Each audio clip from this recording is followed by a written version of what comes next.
Your iPhone is showing a liquid detected alert and refusing to charge. Do not panic and absolutely do not put it in rice. Doing so can ruin your phone forever. Let us look at how to solve this issue safely. This warning appears because iOS detected liquid in the Lightning or USB-C port. Electrical current flowing through wet pins causes rapid corrosion and short circuits.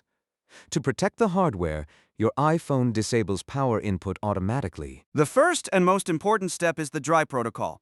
Unplug your charging cable immediately.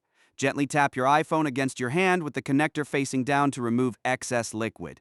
Then leave it in a dry area with airflow for at least 30 minutes. Solution number 2 is wireless charging. If you need to charge your phone immediately, you can safely use a Qi-certified or MagSafe wireless charger. Make sure the back of your iPhone is completely dry before placing it on the charger. What causes this alert? It is usually direct exposure to rain, sweat, or splashing. However, conductive pocket lint, dirt, or a damaged cable can also trigger false positives even when the port is dry. Solution number 3 is cleaning the port. If your port is dry but the message persists, inspect it with a flashlight.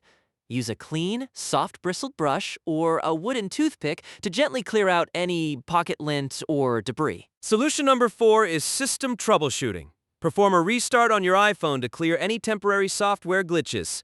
Also, try using a different official Apple or MFI certified charging cable to rule out accessory damage. What about the emergency override option? This allows charging despite the moisture warning. You should only use this in an absolute emergency, as it can permanently burn the charging pins. Follow these steps to keep your iPhone safe. If this video helped you, please like, subscribe, and comment below if you have any questions. Thank you for watching.